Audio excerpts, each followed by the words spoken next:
On this episode of Nature in Your Face, we travel to the island of Borneo to search the highland and lowland rainforests for some of the most iconic, endemic, and sought-after herp species in all of Asia.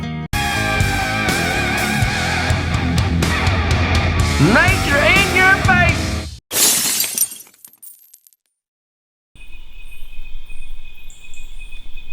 Within minutes of our first night herping in Borneo, the unexpected happened.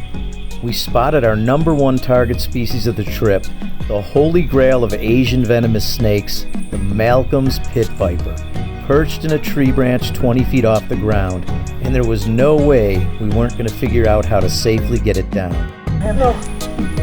He's on it. Pull him and get him to super slow. Go. Get him off. I got him. Oh, wait on me. I got him. Yes! Get the stick, it's heavy. I got it. All right. All right, just get him there. Oh, man, thank you. Oh my God, dude.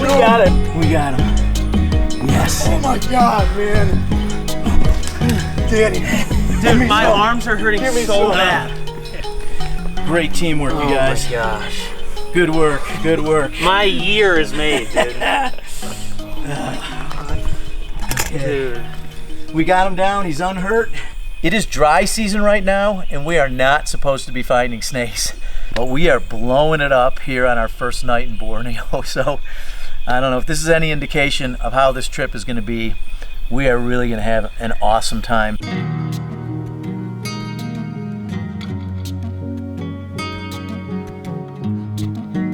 We would go on to find two more Malcolm's pit vipers, an absurd feat.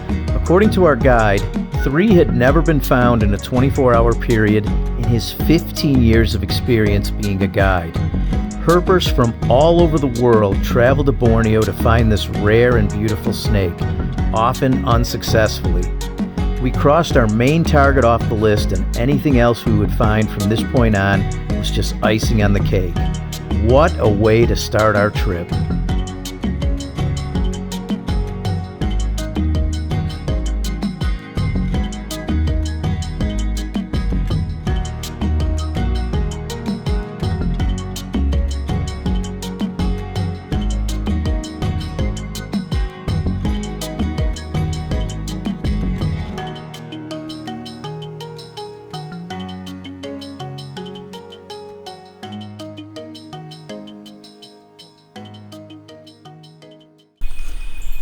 Alright, here's our second species of Borneo snakes tonight. This is the Inger's slug snake.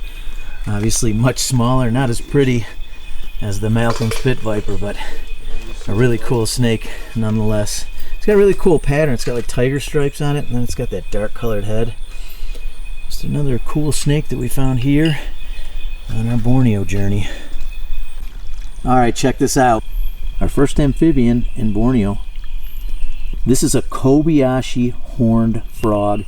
This is a frog I've wanted to find for a long time. Look at those huge horns right above the eyes. I mean, look how much that thing looks like the leaf litter. There's no way that you're going to see this thing unless it moves first. But just a beautiful, beautiful animal. Really cool eyes. Look at that frog. He's just sitting here in the leaf litter, chomping on moths and everything else that flies or crawls in front of them.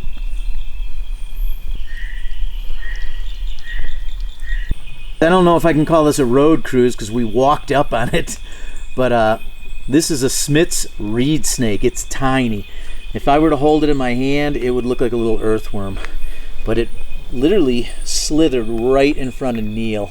He almost stepped on it. So this is our third species. It looks very much like the dwarf reed snake that we found in Singapore.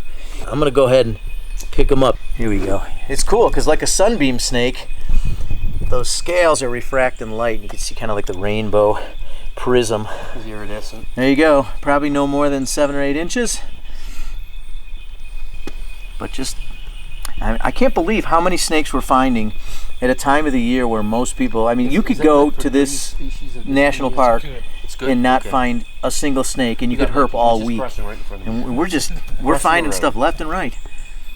We've only been here a few hours, and we got 3 species, 4 snakes total.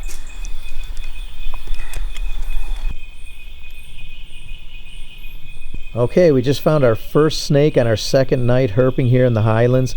This is a Griswold's reed snake, and according to our guide Marin, it's not rare, but it's uncommon. He only finds this thing a few times a year, so this was a great find. It was spotted by Evan, and it's a little bit bigger than the Schmitz reed snake that we found last night. This one's probably 3 or 4 inches longer, probably about 16 inches, whereas the Schmitz was only about a foot. Also much more colorful. You can see all the nice yellow coloration on this snake. So a pretty cool first find.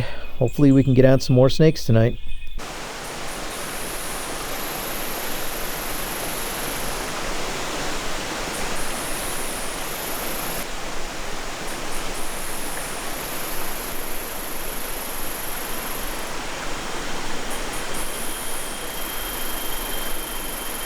All right, how cool is this? We just found our first daytime snake here in Borneo, right near, it was actually in the stream. This is a white-fronted keelback. It's not a very big snake, but it is beautiful.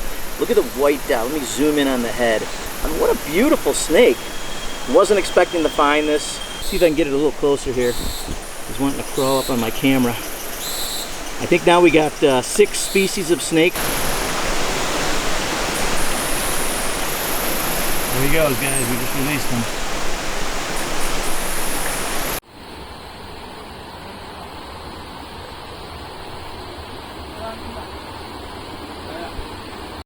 I just found a giant river toad. I did not realize that they got this big. That is one enormous toad. I gotta go catch this thing.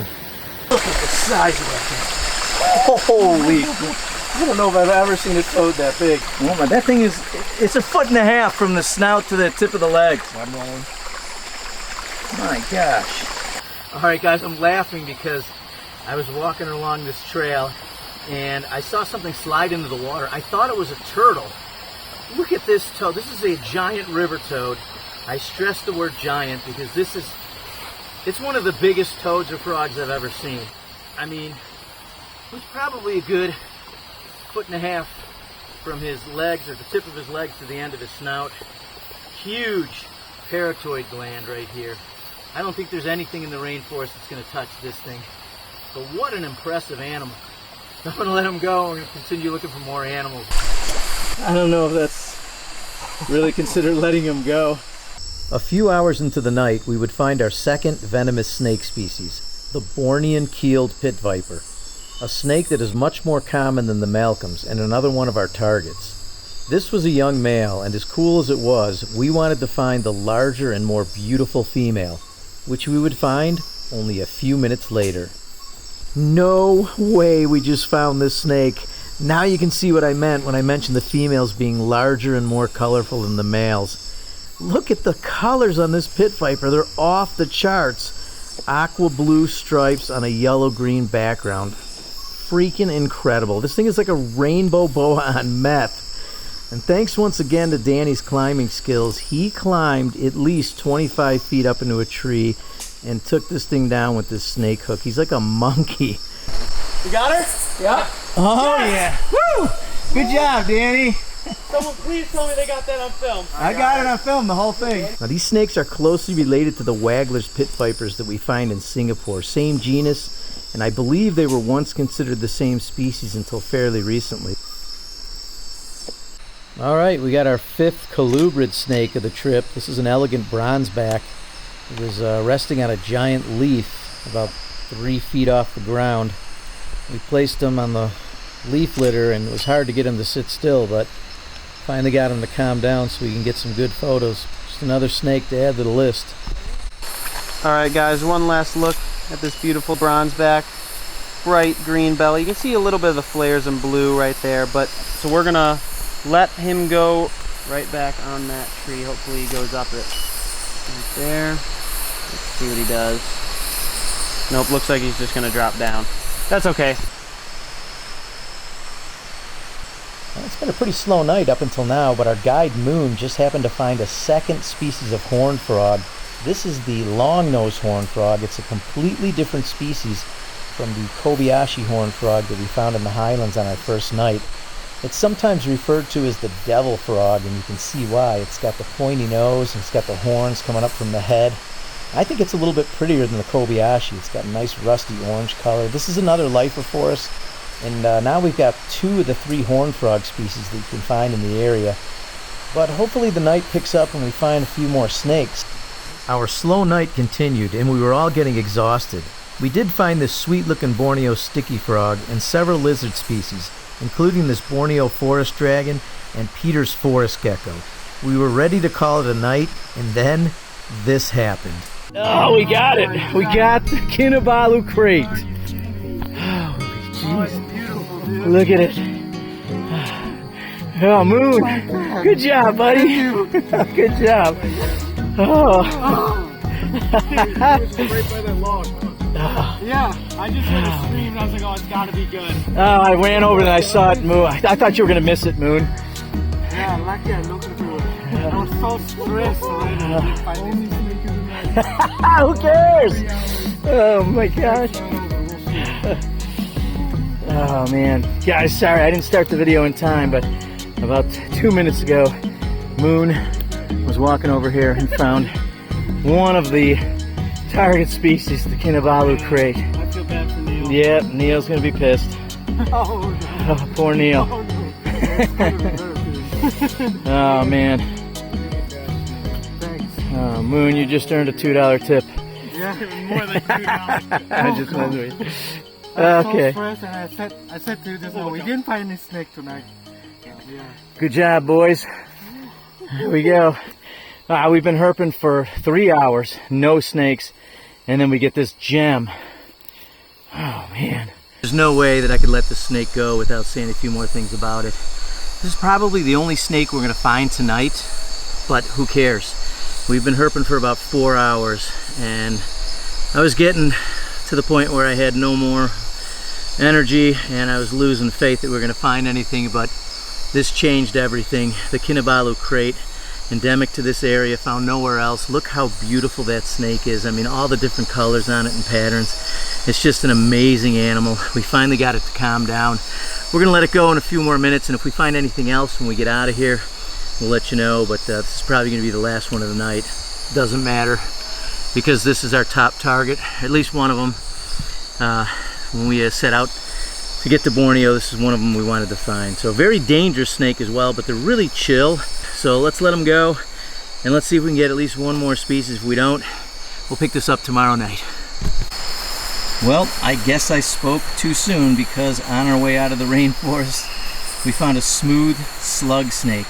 Now we got the Inger slug snake in the highlands. We're in the lowlands now. These are just cool snakes. They're small. I think a lot of people would think they were just boring snakes. They're not very colorful, but I think the pattern and just the snake in general is just a cool species. So I'm not going to say this is going to be our last species, because we still have another 10 or 15 minutes before we're out of the rainforest. I'm not going to disturb him. I'm just going to let him sit up on this leaf.